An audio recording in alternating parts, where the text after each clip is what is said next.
What happens when curiosity leads me into the darkest corner of the world? I'm about to find out. I'm a traveler, someone who's always been driven by adventure. But this diner, Eerie Eats, serves more than food. It serves something much darker. I was walking down an empty road, the silence so complete it felt deafening. The fog wrapped around me, clinging to my skin, and every step echoed in the cold night air.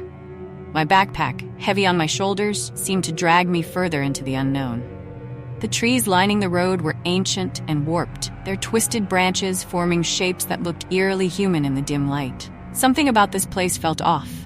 The road stretched endlessly ahead, yet a flickering red light emerged in the distance, breaking through the haze. I squinted, trying to make out the source. As I got closer, I saw it, a neon sign buzzing faintly, its letters glowing sporadically.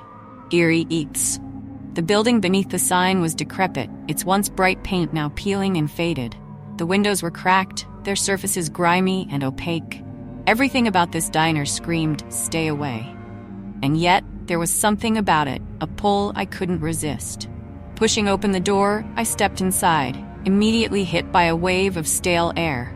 The scent was heavy, a mix of old grease and something metallic that made my stomach turn. The room was dimly lit, with a single flickering bulb hanging above the counter. A jukebox in the corner played a slow, haunting tune that seemed to warp with every note. The booths were empty, their leather seats cracked and worn, and the walls were lined with faded posters of forgotten stars. The eerie quiet made the air feel heavy, almost oppressive.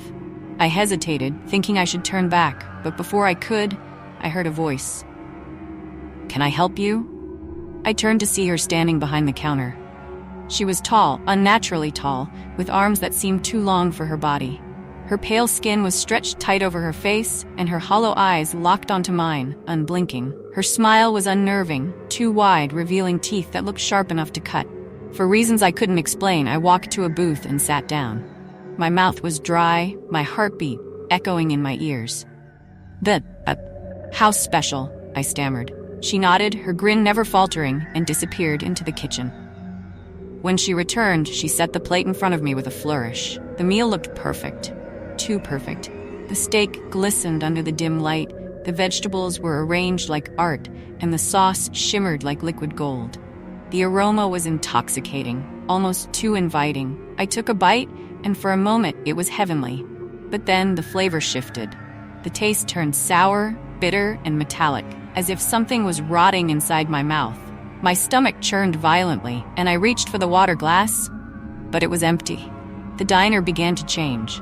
The lights flickered, and the shadows on the walls seemed to grow longer, darker. The jukebox warped its tune, the music slowing to a distorted crawl. Whispers filled the air, faint at first, then louder, surrounding me. They spoke in words I couldn't understand, their tone both mocking and mournful. I pushed back from the booth, my legs unsteady as I stumbled toward the kitchen. Maybe I thought I'd find something, an explanation, an escape. But what I found was worse than I could have imagined. The kitchen was spotless, unnaturally clean, its metallic surfaces gleaming under harsh fluorescent lights. On the counter, laid out like a centerpiece, was a slab of meat. But it wasn't beef or pork. It was human flesh. My breath caught, my chest tightening as panic set in. And then she was there, the server. Her grin was wider now, impossibly so, stretching across her face in a grotesque display. She held a notebook in her bony hands, the pages yellowed and torn. "Downstairs is where the flavor comes from," she whispered, her voice sickly sweet. The words sent a shiver down my spine. My feet moved before I could stop them. Drawn to the door, she gestured toward. The basement was dark, the only light coming from a single dim bulb swaying from the ceiling. The walls were lined with shelves, and on those shelves were jars. Dozens of them. Each jar contained something horrible. Eyes floating in murky liquid, disembodied hands pressed against the glass, and faces, their expressions frozen in terror. I stumbled back, my heart racing, but something caught my eye. A crumpled piece of paper sat on a nearby table. Picking it up, I saw it was a recipe. My stomach turned as I realized what it was for, preparing human flesh as a meal. Footsteps echoed behind me. I spun around to see the server standing in the doorway, holding a butcher's knife. Her grin was now monstrous, her teeth gleaming unnaturally in the dim light. Behind her, the shadows began to move. They weren't just shadows. They were alive, swirling and writhing, faces and hands emerging from the darkness. They reached for me, their whispers growing louder, more insistent. I turned to run, but the shadow surged forward, enveloping the room in darkness. As the darkness wraps around me, I can't help but wonder, will I escape, or am I the next item on the menu? Stay tuned for more from Eerie Eats.